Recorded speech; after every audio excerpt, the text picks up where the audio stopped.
right, welcome to another edition of the Mile High Real Estate Spotlight Podcast. I am your host, Brian Arnold, Dr. Brian Arnold. Most people call me Dr. B, and I am so excited today because we're going to talk about a whole bunch of things. When we start talking about Black wealth, some of what we have to talk about is the history of what has happened.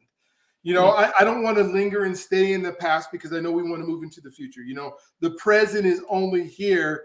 Actually, the present doesn't really exist as I see it, because as soon as I say done, we're in the past, right? We're no longer, but we absolutely can talk about the future. And so this is going to be one of those shows where you're going to want to listen to it over and over again, because you're going to want to glean some of the things that has plagued not only the Black experience, but we think about the generations of folks of color, of all colors, of all the things that they've had to do in order to make it in this, I guess, phenomenal country that allows for a whole lot of things that we just don't get access to. Not that we don't have access to, because we have access. We just don't have the understanding or the knowledge or the education to be able to do it. And so Dr. LaTanya White is on today. She, has been a professor at Historically Black College, one of the ones that's in Florida. She taught entrepreneurship I'm telling you, she taught entrepreneurship in a place where entrepreneurship, and when we talk about higher education, is not something they love you to talk about. They talk about, hey, get us good education so you can go get a good job and you can work for somebody else. And we all know that sometimes that does not lead to us having our greatest potential that God has given us. And so, for me, when I think about my faith and think about my journey and where I want to go, it's, am I fulfilling God's purpose for my life? And if that means I need to be an entrepreneur, which I tend to be one and have been for a while, then that's what I need to do. But I got to be able to teach these skills and be able to, we have both been professors. We have both been in the education system. We have both seen what it's like when students show up and then they look at you with these eyes that are just like, oh my God. And then you are able to go through some of this stuff and you see some of the wins. And so Dr. Tanya, I think you're on mute right now, so I'll make sure you come off. But thank you for being on today. Thank you for just taking the time to be on this most important show. And so what I'm going to start out with is, please just give us a little bit about your background, where you grew up. I just got back from Alabama not too long ago, and I grew up here in Denver, Colorado. They are different worlds. Yes. I just left Florida for a while. They are different worlds. I know you're in the DC area now. But kind of just talk about, how you got to where you're at before we jump into some of these topics that are going to be monumental for the folks that we're talking to today. Sure. And thank you so much, Dr. B, for opening your doors, your virtual doors, for me to be shepherded in and share some of this, some of my lived experience and how I hope that creates a new narrative, not just for my family, but for Black communities and other socially and economically disadvantaged communities around the country. I grew up in Miami, Florida. I grew up in Liberty City. And I like to say, my sister doesn't really like this, but I like to say I was an only child. I grew up as an only child. So there are 11 years between us, though. So I think I can mildly get away with it. Yeah. But one of the core memories that is essential to my identity and constructing my identity as this advocate for Black entrepreneurship and wealth building in marginalized communities, it was on my 13th birthday. My mom worked, my grandmother raised me probably from age 4 to about age 12. And so on my 13th birthday, right, my mom, who was working at the post office, the main post office down in Miami, I spent my 13th birthday like essentially by myself because she was working. And you know how teenagers are, like you know everything as a teenager, right? And so I had this narrative about who my mom was, the types of choices that she made. I always felt like she chose work over me. And I remember on that day that I made this promise to myself that I'd never be in a place or in a position where I didn't have the choice, where I wouldn't be able to choose when I could be with my family or my children or whatever. But I have to say, like, my doctoral journey, and I'll of course cover the span between 13 and a PhD. There's got to be a little bit something happened there, right? Right. Right. My doctoral journey though, it humbled me so much because what I learned as I was studying the impacts of systemic racism and structural oppression, what I learned in retrospect was that my mom actually didn't have a choice. And that was the reason that she was away from me, apart from me for so much, was because she was literally trying to make ends meet. And so having this story I would tell myself as I went through high school, attended Florida A&M University, the story that I always told myself was that I have to be I have to work somewhere that I can come and go as I please, but I didn't know that was I didn't have the language, right? I Hmm. didn't have the words. But I finished my master's in business and got bit by this bartending bug. One of my sorority sisters had asked me to bartend a milestone birthday for her, and I was very shy. I'm still very much an introvert, not as shy as I used to be. And I was like, I don't know what you expect me to do, but that me accepting that offer changed the trajectory of my life because I then opened a bartending business. So we provided custom cocktail development, training, and bartender staffing. I'm actually celebrating 15 years this year. Uh, Love it. but thank you, thank you. I was invited to speak to an entrepreneurship class at my alma mater, Mhm. just as a guest speaker. And I guess in retrospect, it was like an audition because the teacher introduced me to the class and then she left. Oh, And so wow. Been there. Hey, good luck. Have fun. exactly, exactly. And so in true entrepreneur fashion though, right? You figured it out Yep. as you went along. So I guess I must have done so good figuring it out on the fly that they extended the opportunity. They invited me to teach Okay. the entrepreneurship class. And so I was building the parachute as I went for Mhm. 11 years, right? Ah, that's so cool. That's so cool. So I taught entrepreneurship and management courses for 11 years, but about 4 or 5 years into that, I was looking around. There was an enrollment at the university of about 10,000 students, but I would only have like 10 or 12 Mm. students that would enroll in the course, and I could not figure out why wasn't the math not mathing, right? Even back then, the math wasn't mathing. But I conducted some due diligence and learned that there was a prerequisite course that was required to get into the entrepreneurship class. And so, as you know, those electives, they're hard to come by, right? So that meant if you weren't a business student or a journalism student where you had that prerequisite as a requirement, you Mhm. had to use two electives to get into this entrepreneurship class. And so I call myself beginning to advocate for removing this institutional barrier because we were building in an obstruction for students to even see themselves as entrepreneurs. They literally could not see themselves because they didn't have the option because they had chosen the wrong major.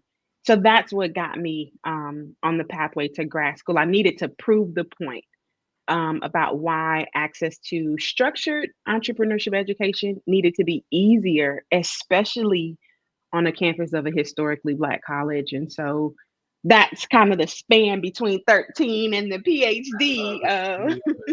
Okay. So you have now, do you have more than one company? Are you just in the doing your bartending? What have you expanded to? Right.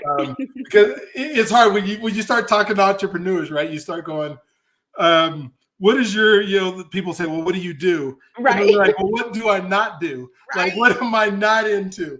And so just want to, and I just know that I have not ever asked her this question before, but I have a feeling that the bartending school is not the only thing that she's into. Right. So kind of tell us a little bit about all the other things that you're doing. Sure. And so as I was, and this is kind of a funny story in retrospect. I have a consulting firm, I have the bartending business. So they were two separate entities, and I was a recently single mom in a doctoral program. And so Mhm. something, and of course I was teaching full time. So something had to give, right? Yeah. Um, it ended up being the bartending business because my advisor, she like politely tapped me on the shoulder, my advisor in my doctoral program. She's like, so I have a document that I'm preparing to submit on your behalf for academic probation. And so she's like, yeah, Oh you need no. to get on it. And so I had Yeah. to really, that's when I let the bartending business, it was running kind of By yourself. running efficiently by itself, but there was still this next level that I wanted to get to that I didn't have the bandwidth to do. So as I continued through, I finished the program. I was not put on academic There you probation, go. right? Okay. As I was getting deeper into the research and everything, I rolled the bartending business into the consulting firm. So it's more of an umbrella company, Yeah. but how I leverage the dissertation and the research I've conducted, I translated that into providing training, research, and strategic advisory for entrepreneur support organizations who work primarily with founders from socially and economically disadvantaged backgrounds. That's so cool. Yeah. So I'm going to jump back into education a little bit, just Okay. because we have these systems that have been put in place that Yeah. are getting exactly out of them what they were designed to do. However, they're not getting out of them. The folks that are coming out of them aren't able to do some of the things. And when I think about entrepreneurism, and I think about finances, and I think about money, and I think about the thing that is so important in our lives, so vitally important for us to do the things we want to do, when we want to do them, how we want to do them, and the places that we live, the places that we can move to, the vacations that we get to take, all are built around this thing called money. And it is a tool. And so when I think of a class like entrepreneurs, I mean, you got 10 people in the class and 10,000 students in the university. My belief is all 10,000 students should have the class. Even if they're going to have a job and they're going to go into engineering or they're going to work for aerospace, they need to understand the process of how money is traded in our country, because, well, whoever they're working for, right, is an entrepreneur, is design the company in such a way, right, that is making money. And so to understand the process makes life so much easier. There should be financial classes that are required in universities.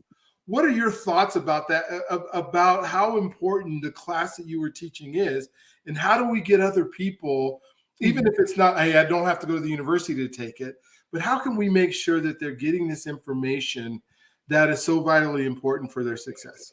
Oh, you said how much time do we I have? know, Because I know. I've asked some pretty deep questions here. man, no, I love it because so one of the texts that I came across in my research over the course of my doctoral journey was Pedagogy of the Oppressed.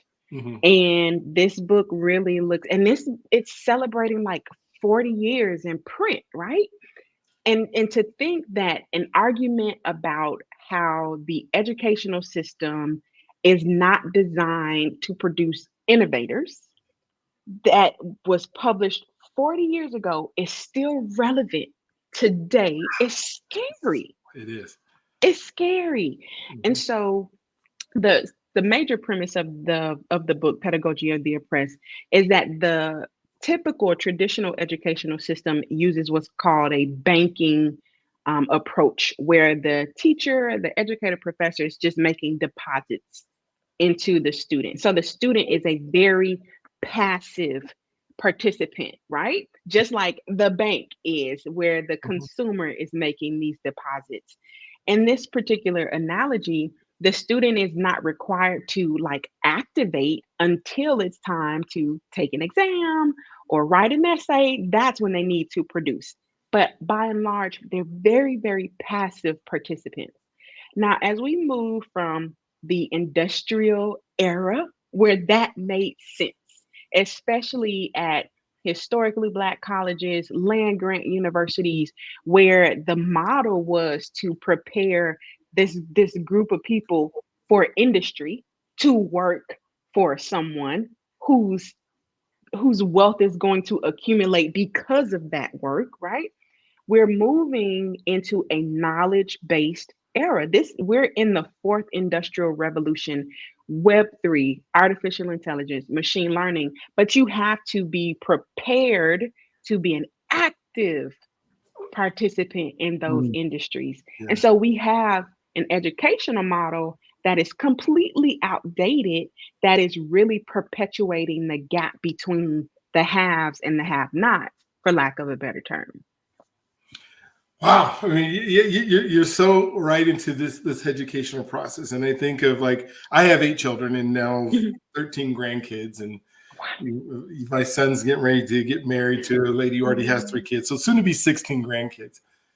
And one of the things that I think of is as they're going to my grandkids are now going to school, and I'm saying it's the same lectures, it's the same, come home with homework that's teaching you what when we look at our society, like diagramming a sentence, like when is the last time that I ever did that in real life? Never, right? Yes. Some of the things that we're asking them to spend, some of these homework assignments, 4 or 5 hours of homework that is just regurgitating information that when they pick up this device, they Yep. can get in 3 seconds, Yep. right? And so are we teaching our kids how to learn? And then when they think about how we learn, are we going to teach them how to make money or how to be able to live in the next without being active? Because we're Right. being so passive in the things that we're asking them to do. It kind of really scares me. And so, Yeah. when I think of, the folks that we're talking about, that we're Mhm. saying, okay, you're watching this video because you want to be an innovator. Yeah. You want to be able to understand this knowledge base. Where do they go? How, other than these podcasts and these other Yeah. listening places that are there, how can they go and be active in their futures instead of passive? What were your thoughts on that? Mm. That is going to take a lot of unlearning, right? Mhm, So we have been, and I have a 9-year-old daughter, and all I have to do is threaten to take her phone away, and she'll mhm, like do what I asked you to do 2 weeks ago. But we have been conditioned intentionally, socialized, systematically to play a very passive role in life in general, mhm, right?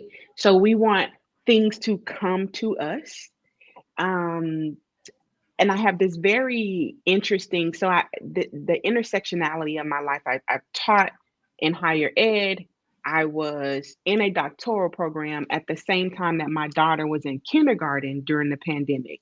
And so I'm literally living the mhm, K through 20 pipeline for about a year. And it was some really scary stuff because she's on Zoom in kindergarten, and I'm teaching on Zoom to these college students, and then I'm meeting with my doctoral advisor on Zoom, mhm. a couple hours later. And the thing that, kind of getting to your question, it was just like everyone was going through the motions.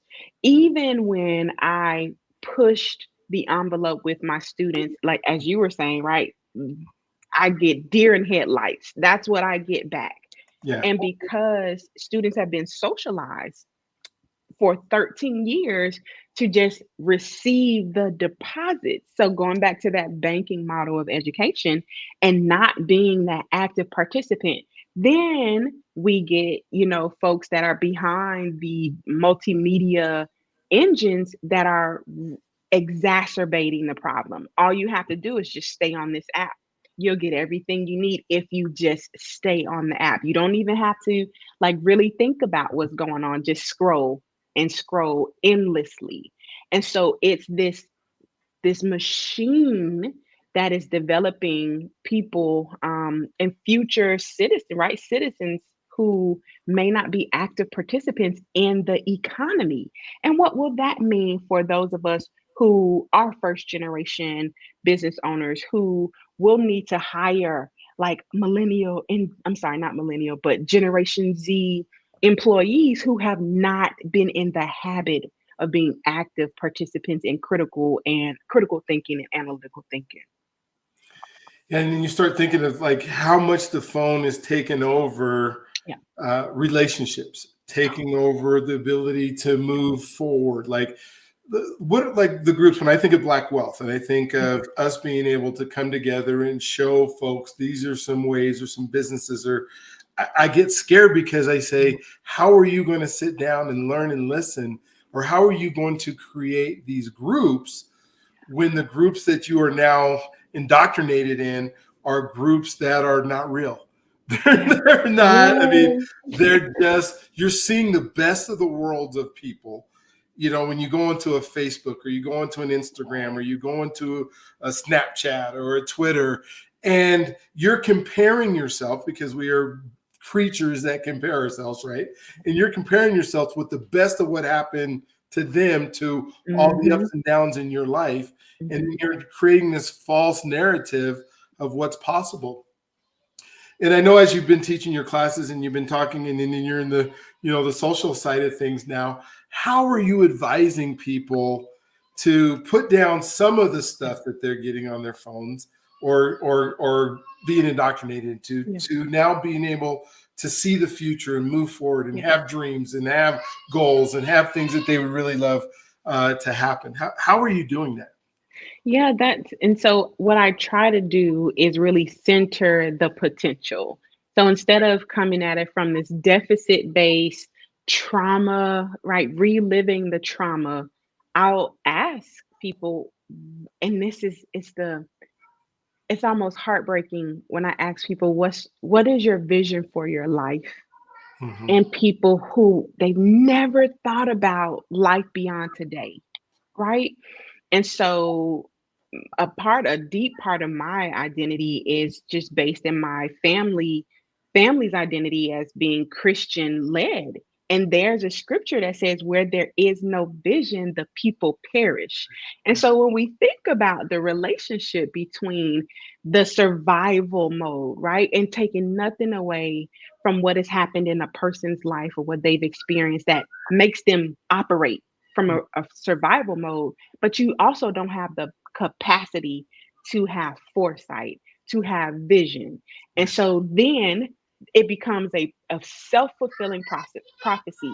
So you're in survival mode, you don't have the capacity to have a vision, but we already know that where there is no vision, the people perish. So Yeah. then we stay in like this survival mode if we even stay there.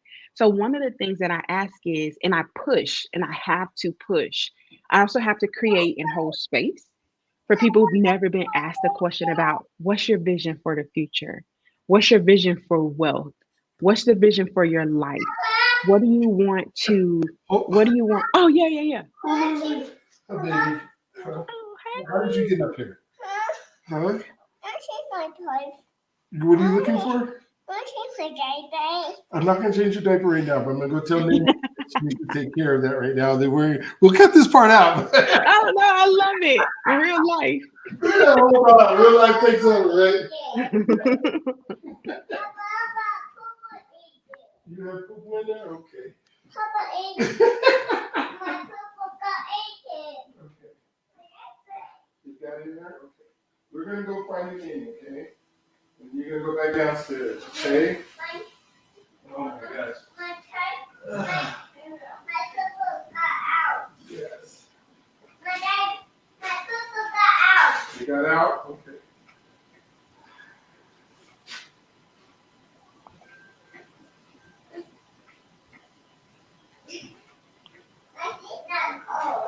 Okay, so you're not cold? Okay.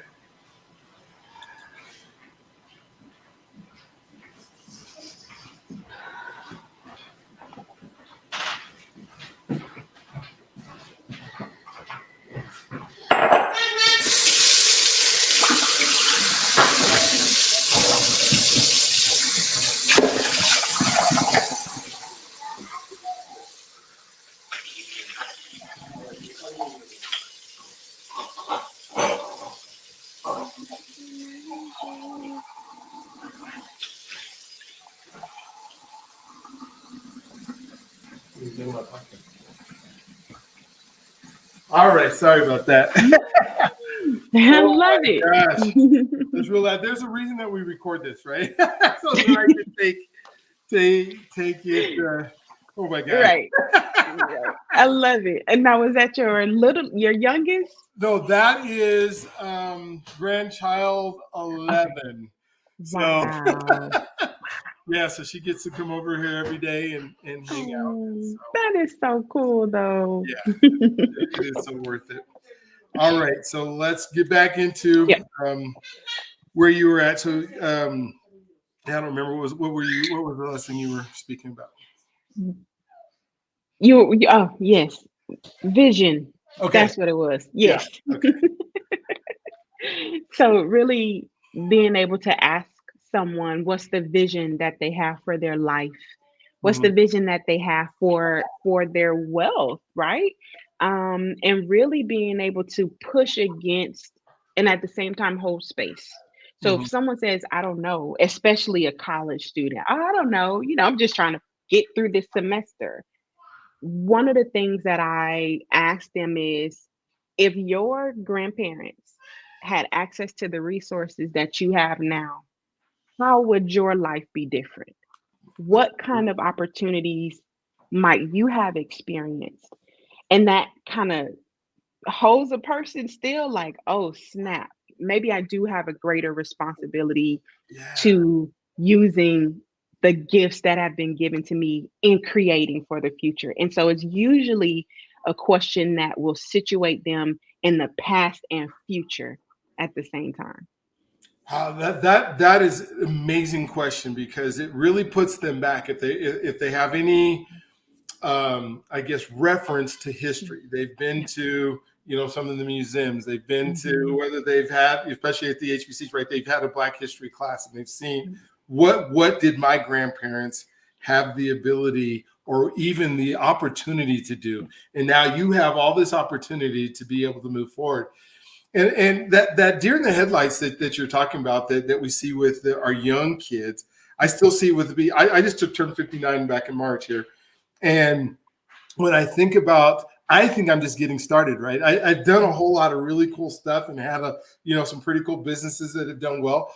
But I feel like the future is just so bright into the things that have happened with my coaching business and my speaking business and my mortgage business and I just wrote a book on overthinking and so that'll be coming out here very quickly. And there's so many opportunities that we somehow think that either we're not worthy of or that we don't have the right am I right, or the right education, or God didn't really want me to have this. What can we do other than stuff like we're doing right now Hmm. that can raise that belief system? Because I think we're I guess beholden to our belief systems that somehow were imparted to us throughout, and there's this belief that we are not enough or we Yes. are not worthy. Or what's your thoughts on that? Wow. So one of the books that I came across is titled Post Traumatic Slave Syndrome. Okay. And I finally had the language. I finally was able to understand what my students and even some of the business owners, because I also work with the Small Business Development Center, even some of the small business owners that I work with, like why they were so paralyzed. So post-traumatic slave syndrome is the title, and then I think the subtitle is America's Enduring History with Racialized Mhm. Trauma. And so the researcher, Dr. Joy DeGruy, the author, she spent I think 15 or 20 years studying Black communities and had really been able to distill this down to three major pillars. And one of them, which I think is most relevant to your question, is vacant esteem. So we hear about high self-esteem and low self-esteem, right? Vacant esteem is essentially the absence of self-worth, right? Okay. Yeah. Yeah. Okay. And it's a product of chattel slavery, It's a product of systemic and historic discrimination because your everyday existence says to you and it's said to your ancestors that you are not worthy. And in fact, you are not even a person, you are property.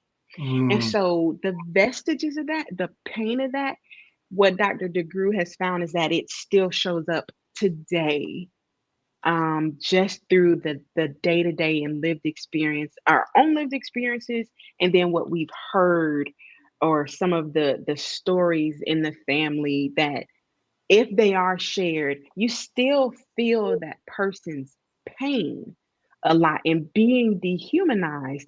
And so then it becomes internalized. It becomes your narrative and it becomes the identity that you've claimed.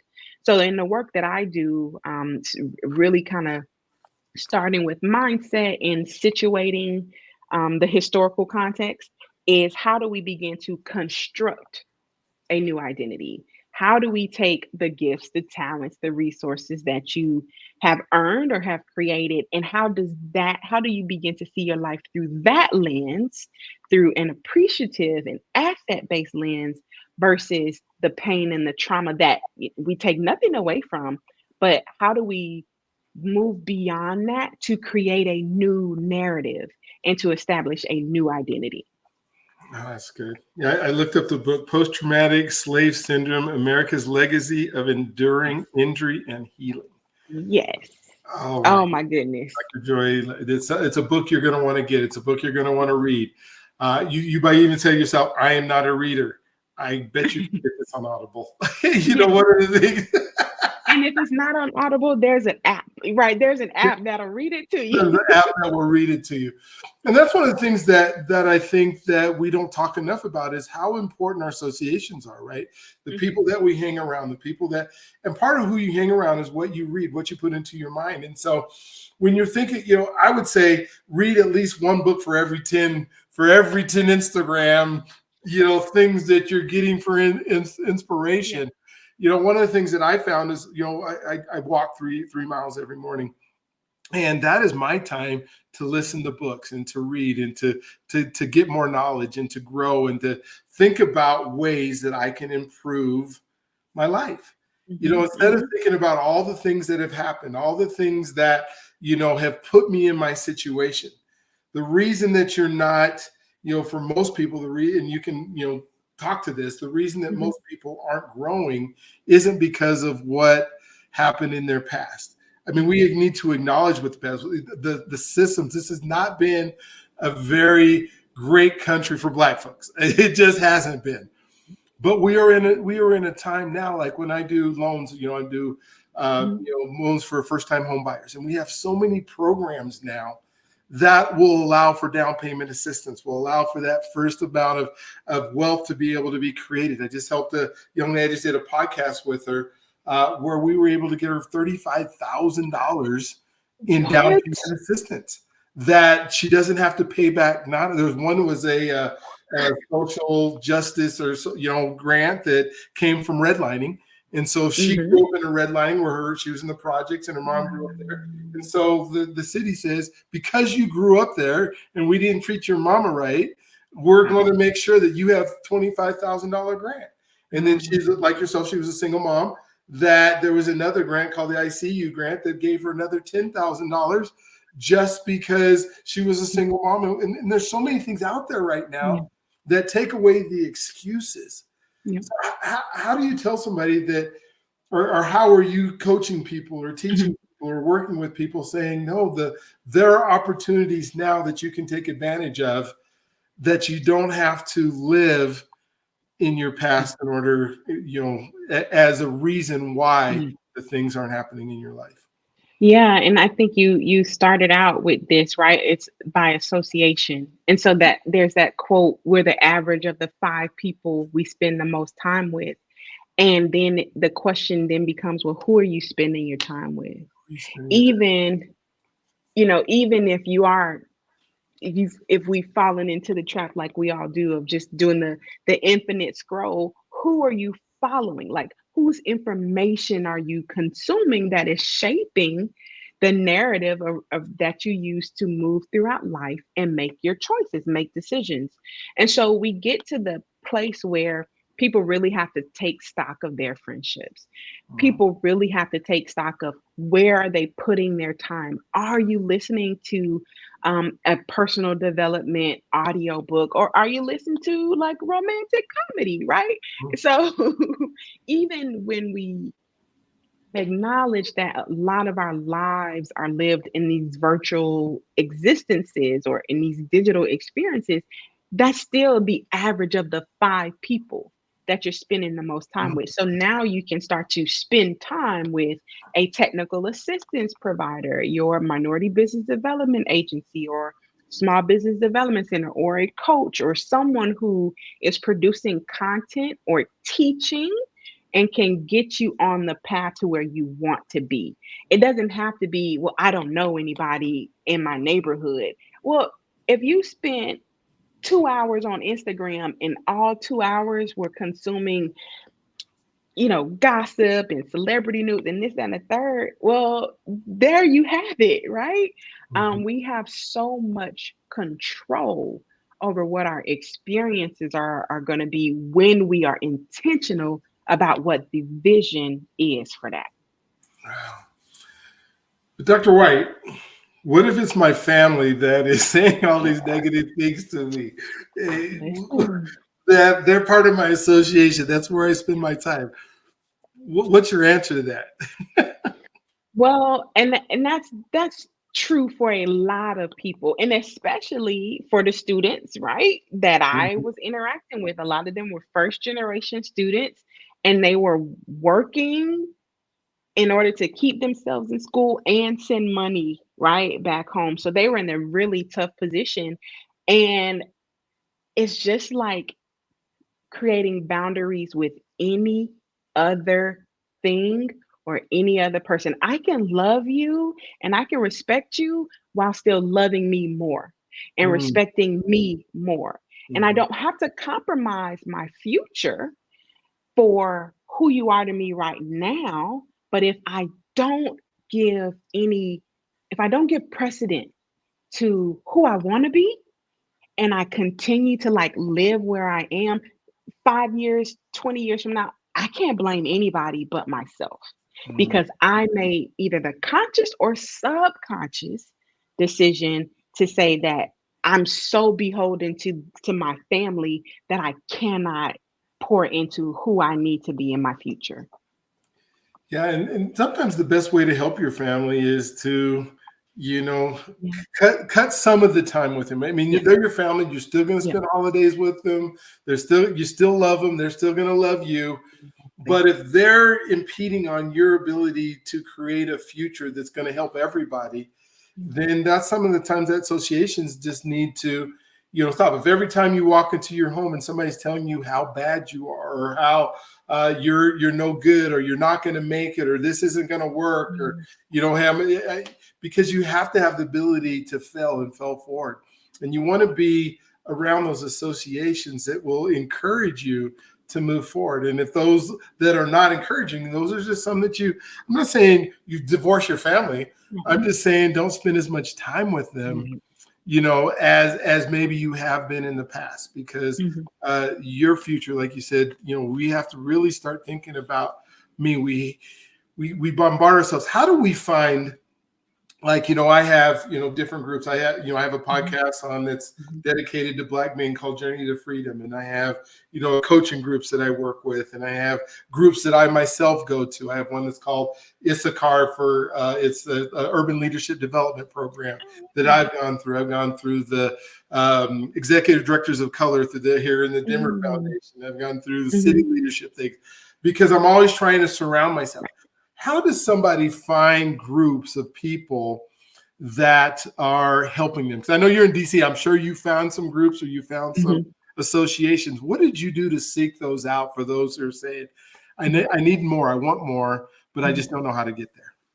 So this is where, and I'm like rubbing my hands together Oh, yeah. because this is where being an introvert like really worked in my favor. Mhm. You know, Extroverts get all the play, right? They get all the attention. They're the loudest ones in the room. They're the life of the party. But as an introvert, I leveraged my resistance, I guess is the term I'm searching for, to because I'll go to a conference and I will find you on LinkedIn before I go up and talk to you. And so, to your question, though, as we are changing who we're following on social media, as we are elevating what we consume, what you want to be able to do is really be curious about who shaped this.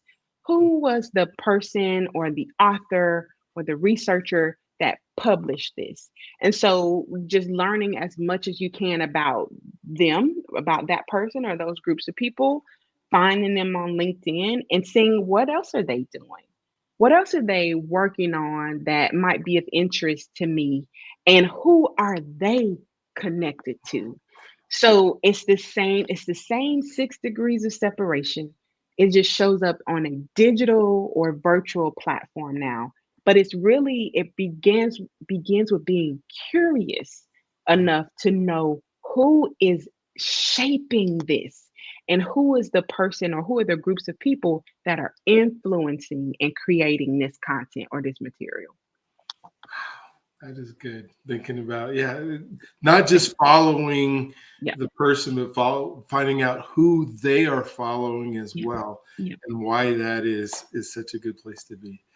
Oh, wow. Well, Dr. White, this has been a great conversation. I want to have some more as we continue to go. I want to give you some time, though, because there's things I asked the questions and I kind of led the discussion. But if there's anything that when we talk about Black wealth or we talk about the Black wealth experience that we didn't cover that you want to make sure that we get in, go ahead and take the next 2 or 3 minutes and just kind of talk about what's on your heart or what your thoughts are for the folks that are watching this today.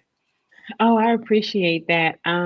So one thing, as I was sharing earlier, I said I was advocating from this very heart-centered place, right? I didn't have the evidence or the logic to make an argument for why access to entrepreneurship education needed to be easier. Um, Along the way, I found this article.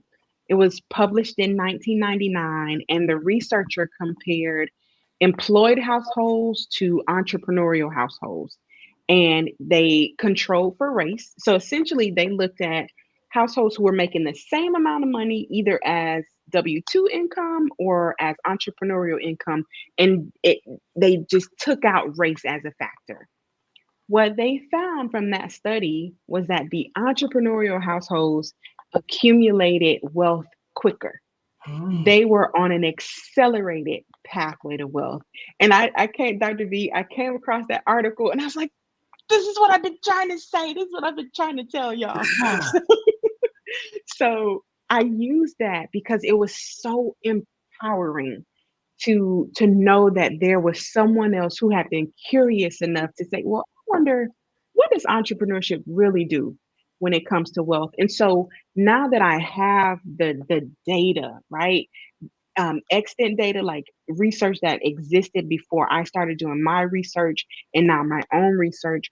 One of the things now and I know everyone won't be an entrepreneur, but to your point, everyone needs an entrepreneurial mindset. When we look at socially and economically disadvantaged individuals who are starting businesses, they are creating accelerated pathways to changing the narrative for their families. And so there are some federal programs that are out there that I work with, serve as a technical assistance provider, a coach, and consultant that I would love to be able to amplify and share with your audience, because these are dollars, these are already like our taxpayer dollars that are creating opportunities for us to build dynasties in our communities and in our families.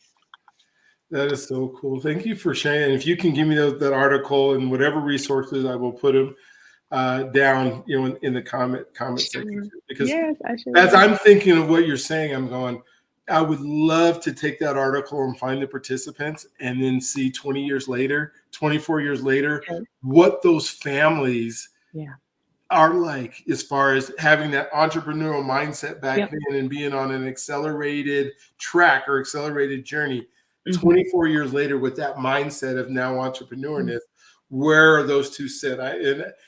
My guess would be, my hypothesis would be that the entrepreneurial family the gap is this much bigger. I mean, it's probably a huge gap in their incomes, but just the process of being able to read that and start. And so thank you for being part of another episode of the Black Wealth Experience. I love the fact that you're on here. We are going to have you back on this, however long it takes.